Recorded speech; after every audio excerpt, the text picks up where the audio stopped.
जय हिंद साथियों।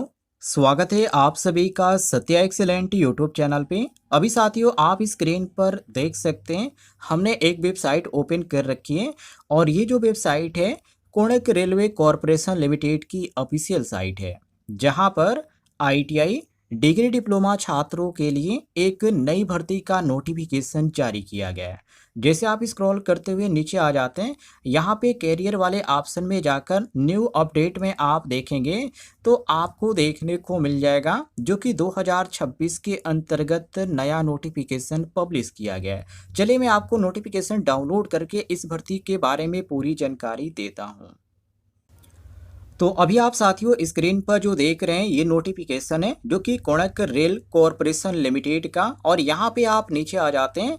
यहाँ पे रिक्रूटमेंट का नोटिफिकेशन के बारे में इन्होंने जानकारी दे रखी है, कब का ये नोटिफिकेशन जारी किया गया है। तो यहाँ पर आप देखिए डेट जो आपको देखने को मिल रहा है 31/7/2026, मतलब कि 31 जुलाई 2026 की डेट को इसका नोटिफिकेशन जारी किया गया है।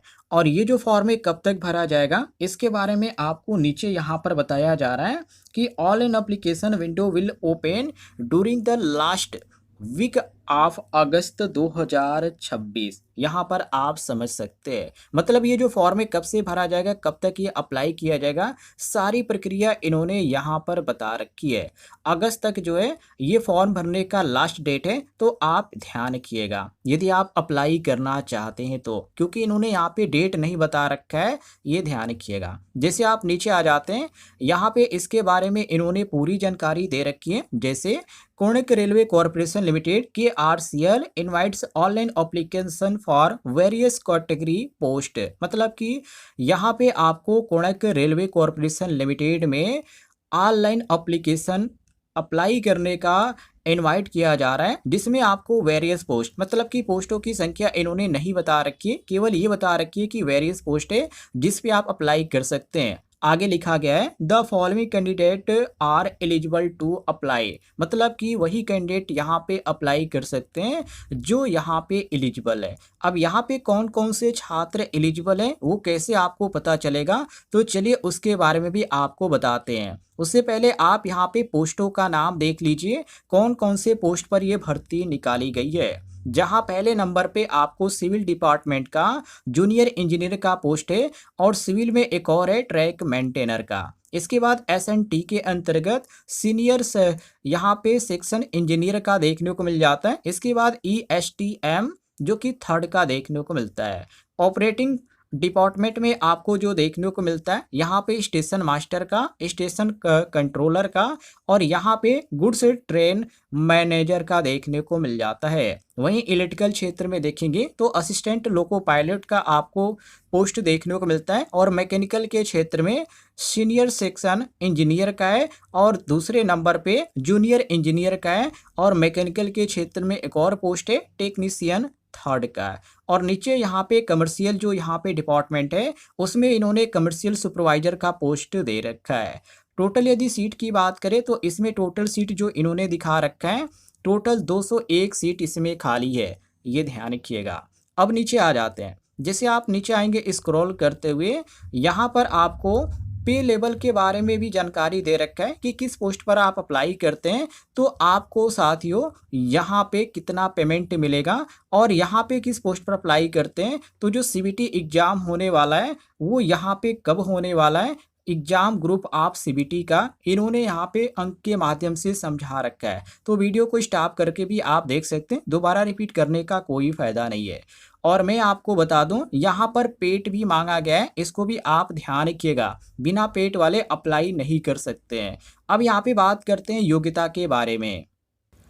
तो योग्यता में साथियों इन्होंने यही बता रखा है यदि आप सिविल डिपार्टमेंट में अप्लाई करते हैं जूनियर इंजीनियर के पोस्ट पर तो आपका जो क्वालिफिकेशन होना चाहिए, इसमें दो आपको पोस्ट देखने को मिलता है, एक ट्रैक मेंटेनर का है और यहाँ पर आपको जूनियर इंजीनियर का देखने को मिल रहा है। तो इसमें इन्होंने ये बता रखा है कि 3 ईयर का डिप्लोमा का कोर्स आपका कंप्लीट होना चाहिए इंजीनियरिंग से, या आपने ग्रेजुएशन कर रखा है, बीएससी कर रखा है तो भी आप अप्लाई कर सकते हैं, ये ध्यान रखिएगा। और इन्होंने नोट में एक चीज़ भी बता रखा है कि डिग्री इन द इंजीनियरिंग, मतलब यहाँ पे इंजीनियरिंग से आपका होना चाहिए। उसके बाद ट्रैक मेंटेनर पे आप देखेंगे तो यहाँ पे 10वीं पास वाले भी अप्लाई कर सकते हैं ट्रैक मेंटेनर के पद पर। नीचे आपको देखने को मिल जाता है टेली कम्युनिकेशन के अंतर्गत डिपार्टमेंट में, और इसमें सीनियर सेक्शन इंजीनियर का पोस्ट खाली है, जहां इसमें इन्होंने बता रखा है कि 4 ईयर बैचलर डिग्री आपका कंप्लीट है इलेक्ट्रिकल से या इलेक्ट्रॉनिक से या इंफॉर्मेशन टेक्नोलॉजी से या कम्युनिकेशन इंजीनियरिंग से या कंप्यूटर साइंस से, कंप्यूटर साइंस एंड इंजीनियरिंग से या कंप्यूटर साइंस, या आपको यहाँ पे देखने को मिल जाता है कंप्यूटर इंजीनियरिंग, और यहाँ पे एमएससी भी कहा जा रहा है। मतलब यहाँ पे जो आप देख रहे हैं क्वालिफिकेशन, इसमें कोई भी यहाँ पे बैचलर डिग्री के अंतर्गत जो कोर्स आता है उसमें कोई भी यहाँ पे इन्होंने नहीं छोड़ा है, सब कुछ यहाँ पे इन्होंने दे रखा है। तो जिसमें आप अप्लाई करना चाहते हैं आप अपना योग्यता देख लीजिए। और इसके बाद इसमें एक और पोस्ट देखने को मिल जाता है ESTM थर्ड के अंतर्गत, जो कि ग्रुप बी के अंतर्गत ये पोस्ट आता है। और यहाँ पे मेट्रिकुलेशन, मतलब कि 10वीं पास की बात की गई है। मैं इसको यहाँ पे कवर कर देता हूँ ताकि आपको पढ़ने में कोई दिक्कत ना हो। ध्यान से देखिए मेट्रिकुलेशन, और यहाँ पे ITI की बात इन्होंने कह रखी है। तो ITI का कोर्स आपका NCVT से या SCVT से कंप्लीट है, इलेक्ट्रीशियन ट्रेड से या इलेक्ट्रॉनिक से, इलेक्ट्रॉनिक मैकेनिक से या वायरमैन से, या आपने केवल 10वीं पास कर रखा है और आपके पास यहाँ पे CCA कंप्लीट है। ध्यान रखिएगा यहाँ पे इन्होंने बता रखा है आर करके यहाँ पे जोड़ के इन्होंने बता रखा है कि मेट्रिकुलेशन या आपने CCAA इन द ट्रेड, जो कि इन्होंने कह रखा है कि इससे कह रखा है, या आपने 10+2 के अंतर्गत फिजिक्स एंड मैथ से आपने 10वीं पास कर रखा है, तो भी आप अप्लाई कर सकते हैं। मतलब कि दोनों मौका यहाँ पर आपको देखने को मिल रहा है, 10वीं वाले भी अप्लाई कर सकते हैं और ITI वाले भी अप्लाई कर सकते हैं। इसके बाद यहाँ पे ऑपरेटिंग का जो डिपार्टमेंट है, इसमें यहाँ पे सेक्शन कंट्रोलर और section master good train manager का पोस्ट जो देखने को मिलता है, इसमें ग्रेजुएशन वाले अप्लाई करेंगे। किसी भी यूनिवर्सिटी से आपने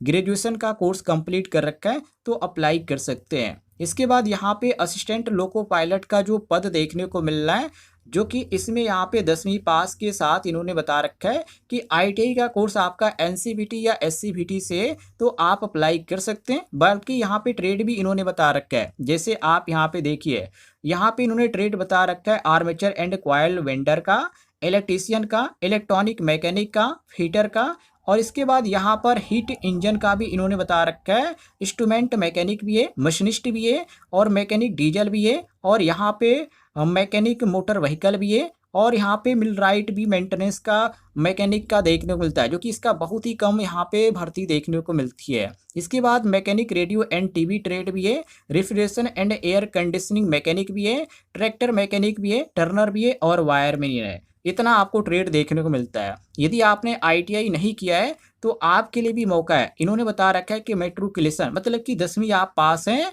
और आपने यहाँ पे ध्यान रखिएगा, यदि आपने अप्रेंटिसशिप कर रखी है 10वीं के बाद, आपने ITI यदि नहीं किया है, 10वीं के बाद आपने डायरेक्ट अप्रेंटिसशिप का कोर्स किया है, तो भी आप अप्लाई कर सकते हैं। या आप 10वीं के बाद 3 साल का डिप्लोमा का कोर्स मैकेनिकल से या इलेक्ट्रिकल से या इलेक्ट्रॉनिक से या ऑटोमोबाइल इंजीनियरिंग से किया है, तो भी आप अप्लाई कर सकते हैं। इन्होंने यहाँ पे बता रखा है।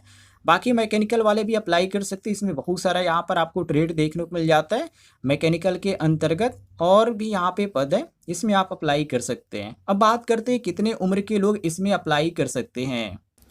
तो उम्र के बारे में इन्होंने यही बता रखा है। एज लिमिट आप यहाँ पे पढ़ सकते हैं, जितने भी आपको ग्रुप डी के पोस्ट देखने को मिलते हैं और यहाँ पे ट्रैक मेंटेनर का, उसमें यहाँ पे 18 से 45 वर्ष उम्र मांगा गया है।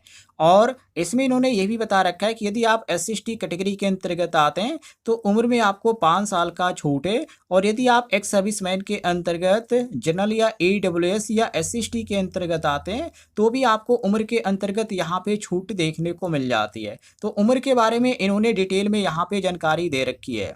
बाकी अदर जो यहाँ पे पोस्ट है उस पर आप अप्लाई करते हैं तो इसमें एज लिमिट 18 से 36 आपको देखने को मिलता है। और और भी यहाँ पे पद है जिसमें यहाँ पे एज के बारे में इन्होंने बता रखा है। यदि आप ट्रैक मेंटेनर पे अप्लाई करते हैं और जो ग्रुप डी के अंतर्गत पोस्ट है तो उसमें 18 से 45 वर्ष यहाँ पे उम्र है। मतलब कि जो पोस्ट है उसके अंतर्गत इन्होंने उम्र के बारे में जानकारी दे रखी है, ये ध्यान रखिएगा। बाकी यहाँ पे आप नीचे आ जाते हैं तो फीस के बारे में और भी जो यहाँ पे चीज़ें है, जो खास बातें उन्होंने यहाँ पे इसके बारे में जानकारी दे रखी है। फिजिकल के बारे में इन्होंने जानकारी दे रखी है। इसमें यहाँ पे साथियों दौड़ की भी बात कर रखी है इन्होंने, क्योंकि मैंने अभी यहाँ पर नीचे देखा तो दौड़ के बारे में भी इन्होंने जानकारी दे रखी थी।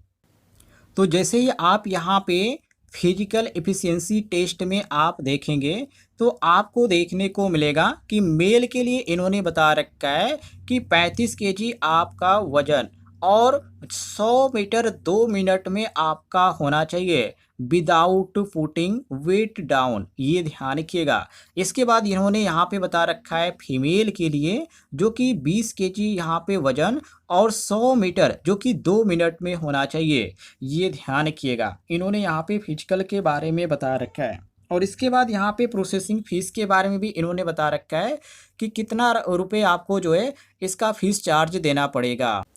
जैसे आप स्क्रीन पर ध्यान से देखिए, यहाँ पे एग्जामिनेशन फीस है, इसमें इन्होंने यहाँ पे बता रखा है जो भी कैंडिडेट यहाँ पे अप्लाई कर रहे हैं, कोई भी यहाँ पे पोस्ट है उस पर आप देखिए, यहाँ पे इन्होंने 1180 रुपये फीस चार्ज बता रखा है, जिसमें 1000 आपका फीस फॉर्म है का है और 180 रुपये जो है यहाँ पे जीएसटी लगा है। तो टोटल यहाँ पे 1180 रुपये जो है आपको फीस चार्ज देना पड़ेगा।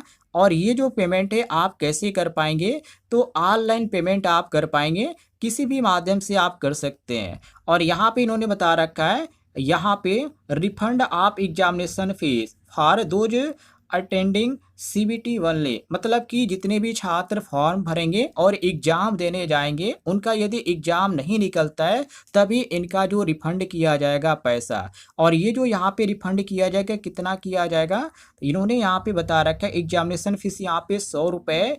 और इसमें यहाँ पे रिफंड के बारे में तो नहीं बता रखा है कितना यहाँ पे रिफंड किया जाएगा, लेकिन यहाँ पे फीस के बारे में इन्होंने बता रखा है, ये ध्यान रखिएगा। लेकिन जिनका कॉल लेटर आ जाता है यहाँ पे उनका निकल जाता है, उनका यहाँ पे रिफंड नहीं किया जाएगा, इन्होंने पहले ही बता रखा है। तो यदि आप अप्लाई करना चाहते हैं तो अप्लाई कर सकते हैं, आपके लिए सुनहरा मौका है। और इस फॉर्म के बारे में आपको कोई भी कन्फ्यूजन है, आपको समझ में नहीं आ रहा है, तो आप लोग कमेंट बॉक्स में पूछ सकते हैं, आपको जानकारी मिल जाएगी।